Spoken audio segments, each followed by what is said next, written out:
down, grabbing the bottom of his stretched shirt, and then pulled it up. Gray's face winced. A pentagram had been deeply cut into Hawkins' chest and stomach, starting at the bottom of his neck, across his nipples, and down to his waistline. I was awake for the whole thing. Hawkins pulled his shirt back down. Some friends and I were hired a long time ago by Papa Doc de Valier down in Haiti to silence some internal rumblings. We were paid a very large sum in gold up front to make a very popular army captain cease to exist. This was not to be a normal termination. This captain had to completely disappear from the face of the earth. No traces, no trails. I put together my team. I put a special call into one of my ex-military buddies, Mad Jack Madden, who I had done several tours with. I knew he had spent a lot of time down there, and he knew the territory. Mad Jack happened to know our target and had struck up a deal with him on the side to betray us. It was a good business decision. He wouldn't have to split the gold up, and I am sure our target rewarded him as well. We were led into the jungle like sheep to the slaughter. Jack shot me in both legs himself when the fighting broke out. And he cut you up like that? Oh no, Mad Jack was never that creative. I crawled around until some of the natives found me. But that was lucky, Gray nodded. Yeah, I thought so too. They stopped my bleeding and took me back to their village. I was put on a bed in a crumbling wooden shack.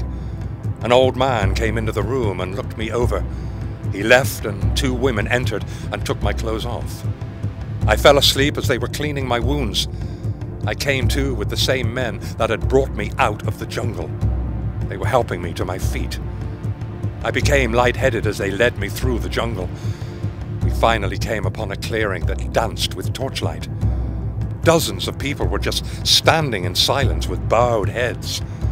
I was laid across a wooden table and tied down. I started coming out of my dream when I saw the old man with a machete standing over me. I screamed. The old man was unimpressed. He started to cut into me while mumbling something that sounded like a hymn. Hawkins paused.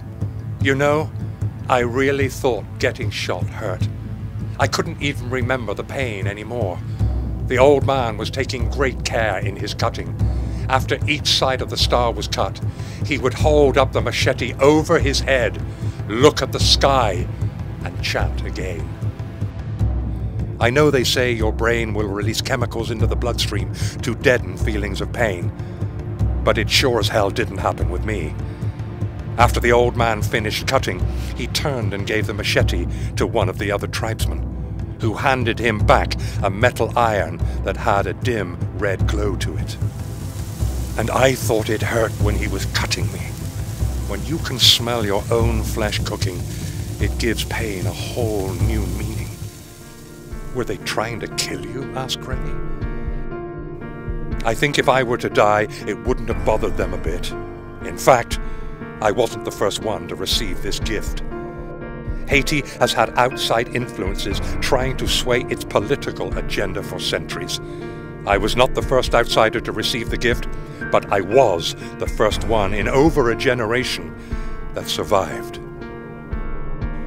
What were they trying to do? They were marking me for the end of the world.